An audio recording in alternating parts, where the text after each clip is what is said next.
जितने अभ्यर्थी जुटे हुए हैं ये केवल पंचायत सचिव अभ्यर्थियों का एक नेतृत्व ग्रुप में सामने आए हुए हैं। पंचायत सचिव अभ्यर्थी जो पूरी तरह से 5,000 के आसपास ये अभ्यर्थी हैं और लगातार पिछले 3.5 साल से हमारी जो विज्ञप्ति है वो फंसी हुई है और हमारे डॉक्यूमेंट वेरिफिकेशन, हमारा जो मतलब कि जितने भी डॉक्यूमेंट हैं उनका सत्यापन किया हुआ है, लगभग 1 साल हो चुका है और हमारी बहाली को अभी तक से पूरी नहीं की गई है। और जब माननीय मुख्यमंत्री जी प्रतिपक्ष के नेता थे तब उन्होंने हम लोगों से कहा था कि जब हम अपनी सरकार में आएंगे तो आप लोग की बहाली को यथाशीघ्र पूरी कर देंगे। और उन्होंने बात पे कहा था कि हम महिलाओं को आरक्षण देना चाहेंगे और यहाँ के जो मूल निवासी हैं उनके लिए आरक्षण देना चाहेंगे। और ये जो हमारी पंचायत सचिव की बहाली है बिल्कुल उसी क्राइटेरिया पे है और इसमें 50% महिलाओं को आरक्षण दिया गया है। और जो यहाँ के मूल निवासी हैं ST SC OBC और अस्थायी निवासी हैं उन सबको भी यहाँ पर आरक्षण दिया गया है। और उसके बाद भी हमारी इस वैकेंसी को लंबित किया गया है। हम लगातार पंचायत सचिव अभ्यर्थी पिछले कई साल से पीड़ित हैं और हम लोग एक ही नौकरी के पीछे लगे हुए हैं और हमारी उम्र सीमा भी बीत रही है क्योंकि और इस बीच में जो महामारी सामने आई है इसमें हम लोग खुल के भी अपना विरोध नहीं कर पा रहे हैं।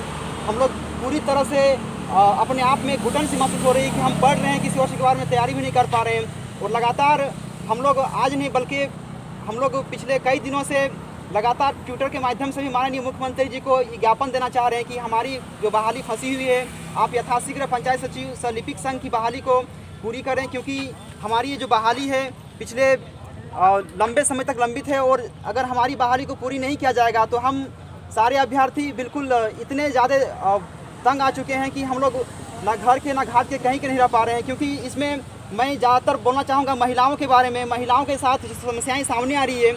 बहुत सारे ऐसी दीदी लोग हैं जिन्होंने फ़ोन कर के बात को अपने रखती हैं कि ससुराल में हो चाहे मायके हो हम लोग के साथ काफ़ी प्रताड़ित किया जा रहा है। अगर मायके में हो तो बार बार धमकी दी जा रही है कि हमारी शादी कर दी जाएगी तुरंत अगर आप लोग इस बहाली को नहीं ले पाएँ तो। ससुराल में है तो वहाँ भी प्रताड़ित किया जा रहा है महिलाओं को। तो इसी से हम अनुरोध करना चाहेंगे माननीय मुख्यमंत्री जी से कि उन्होंने आपको पिछले बीते दिनों इस पावन पर्व जो रक्षाबंधन का पर्व बीता उसमें उन्होंने आपको अपना भाई मान करके सब लोगों ने आपको काफ़ी ज़्यादा दुआएं दी हैं और उन्होंने उस दुआ के बदले में केवल आपसे अपनी बहाली की मांग रखी है। इसलिए आपसे अनुरोध है कि आप उन महिलाओं का कम से कम ख्याल कीजिए जो आपको अपना भाई मानती हैं। तो कम से कम आप उनके लिए एक अच्छा भैया बन के दिखाइए।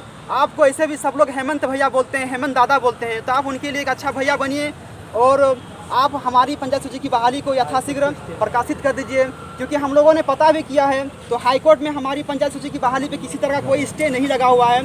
5938 की बहाली बिल्कुल पूरी तरह से पंचायत सचिव की बहाली को पूरी तरह से सेफ रखा गया है कि और उन्हें कहा भी कि इसमें किस तरह का स्टे नहीं है, आप इसकी वैकेंसी को मतलब कि इस बहाली को प्रकाशित कर सकते हैं। इसलिए अनुरोध है कि आप हमारी बहाली को प्रकाशित कीजिए।